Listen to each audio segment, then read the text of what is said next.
1999 সালের 18 জুন মুক্তি পাওয়া হাম দিল দে চুকে সানাম বলিউড রোমান্স ঘরানার এক উল্লেখযোগ্য মাইলফলক। সঞ্জয় লীলা বানসালির পরিচালনায় নির্মিত এই ছবি মূলত প্রেম, ত্যাগ ও আত্মমর্যাদার এক সংবেদনশীল উপাখ্যান। ছবিতে ঐশ্বরিয়া রায় অভিনীত নন্দিনী চরিত্র, সালমান খানের প্রাণবন্ত সমীর এবং অজয় দেবগনের সংযমী বানরাজ তিনটি চরিত্রের মধ্যে আবেগের দ্বন্দ্ব ও ভালোবাসার গভীরতা দর্শকদের হৃদয়ে গেঁথে যায়।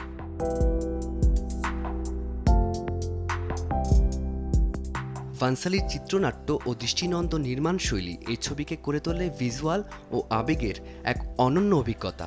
ছবির চিত্রগ্রহণ হয়েছে রাজস্থানের উমেদ ভবন প্যালেস, গুজরাটের মন্দির ও হাভেলি এবং ইউরোপের ভেনিস শহরে, যা প্রতিটি দৃশ্যকে ভাস্কর্যসম সৌন্দর্যে উপস্থাপন করে।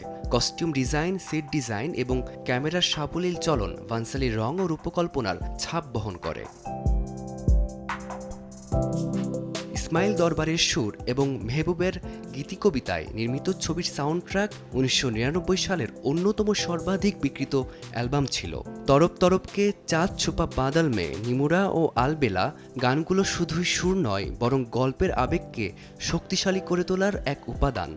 কে কবিতা কৃষ্ণমূর্তি, শ্রেয়া ঘোষাল সহ বহু গায়কের কণ্ঠে গানগুলো আজও শ্রোতাদের মনে জীবন্ত।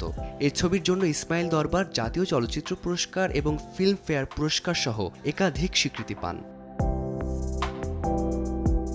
মুক্তির পর ছবিটি বাণিজ্যিকভাবে সফল হয় এবং ফিল্মফেয়ার অ্যাওয়ার্ড 2000-এ 8টি বিভাগে পুরস্কার জিতে নেয়, যার মধ্যে ছিল সেরা চলচ্চিত্র, পরিচালক ও অভিনেত্রী।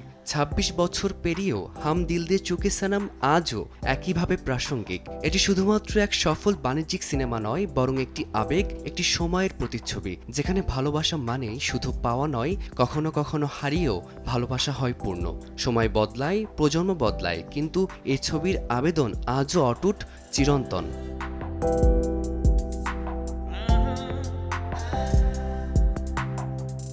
ফারদিন মাঝার, সময় সংবাদ।